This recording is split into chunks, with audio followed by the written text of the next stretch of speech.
Hey everybody, welcome back. Once again wearing the same shirt, filming these one after another, but welcome back to another cover project video.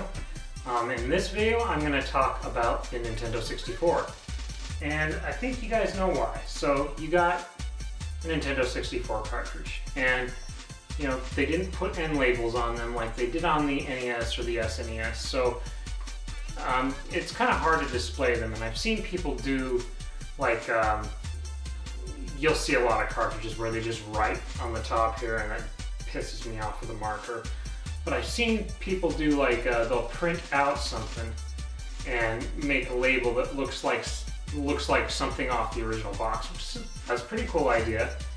And I've seen people just use label makers, but I mean, those are interesting ideas, but I still don't like the loose cartridge hanging out on my shelf. So I found another way. Now, I'm sure you guys, I've talked to you about the Universal Game pieces. You can get those for these and go to the cover project and just print out the covers and slide them in. Easy peasy. That's not what I'm here to talk about because that really doesn't need much explanation. I have some different cases that I use.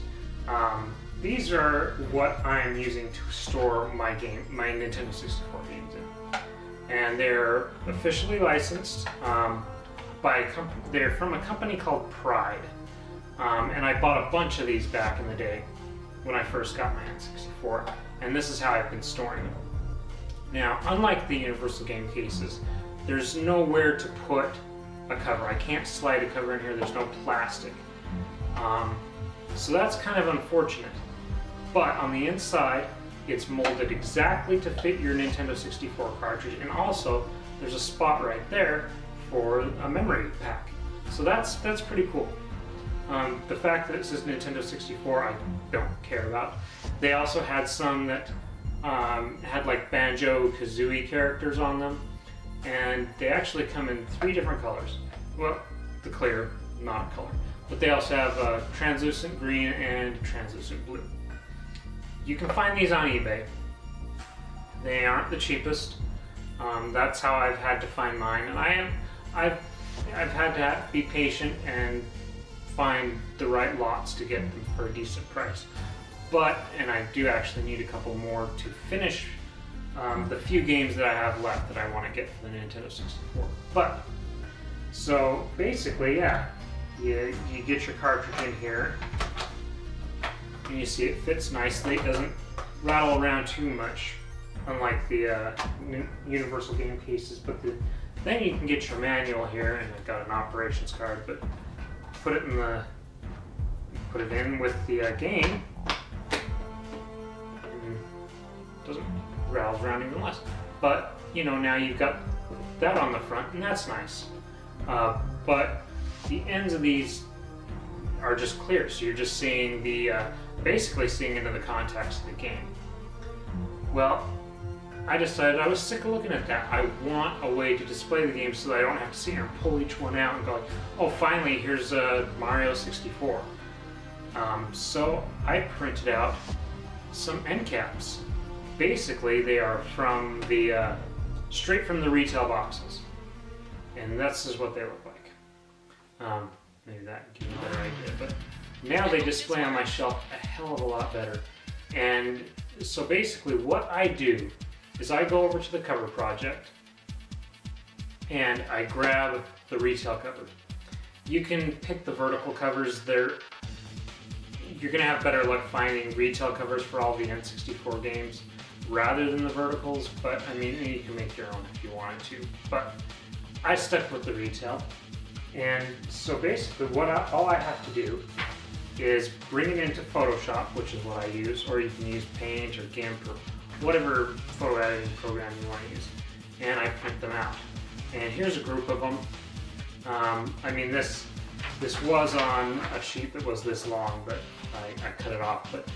And you could fit, I think it was about maybe 14 or 15 of these on each sheet of the 17 by 8.5 that I've been using. And then you just need to, what you have to do is, so I get into Photoshop and I'll open up the retail cover.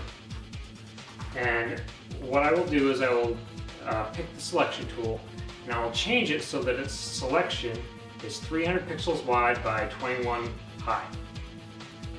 With these covers, they kind of vary with the retail. That's not going to get you the exact dimensions to get just the end piece and leave out the front and the back covers. So what I'll do is I will select that, and then I will move the selection over until basically one side is flush, and you know, whatever's left over here, and I will crop it, and then I will zoom in and crop off the rest of that so that all I have left is that end cap.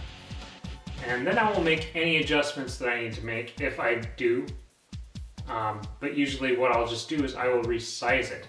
Now you'll want to resize it, and you'll want to change it to 6.75 inches high by 0.9 inches wide. That way it can fit right inside this end cap case, and it's just the right size. So then what you do is I copy and paste each one into a file that's the same size as the paper. And I don't flatten the image. Do not merge the layers, just leave it. So that way you can change stuff on each individual end cap. And then I print it out. And this is what I end up with, is these. And then all I need to do is just cut them out, basically. So that's what I'm going to do for one of these, because 4 of these that are on here, I don't even have the games yet. So I just printed them out so I wasn't wasting paper. But I'm going to cut this out real quick, and I don't want to bore you with me cutting it out, so I'll just skip that and I'll be right back. Alright, so I'm done cutting that thing out with my archaic scissors, and here we have the end cap. Now, I guess I'm giving this away, but yes, this is something that I picked up in the last couple of months, which is F1 World Grand Prix for the N64. So basically all you have to do is just open up the case here and just take this and drop it in. And I mean, you could glue it in, I guess, if you wanted to, or find some way to fix it there. I haven't found that to be a problem where I've needed to do that with any of these yet, but you know, then you just put your game back in, put your manual back in, close up the case, and there you go.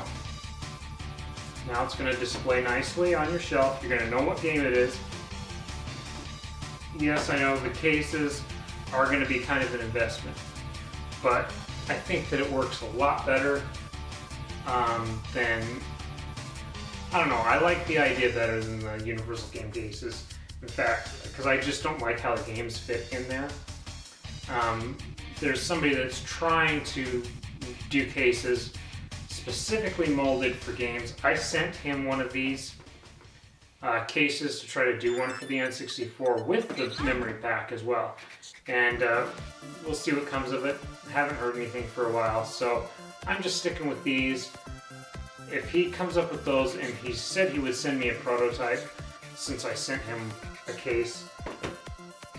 If it's nicer than this and I can put the retail covers in there so they look like the boxes, yeah, I'll do that. But for now, I think this is the best way to display your N64 games once you just get past the initial investment and time investment of trying to find these Pride cases. But look for them on eBay. Just look for Nintendo 64 game cases, Nintendo 64 Pride cases.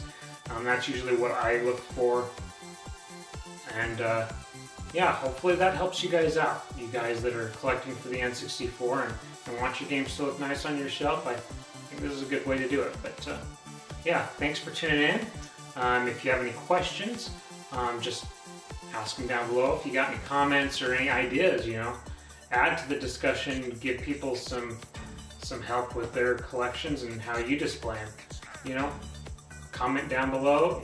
You know, that's great. But yeah, I will see you guys with the next video, which will be a game time video. I'm gonna upload something that something I haven't ever played before, but been wanting to. Something I've added to the collection recently. But yeah, next video will be a game time video sometime next week, because I'm just sitting around the house recuperating from the hospital, so might as well sit on my ass and play some games, huh?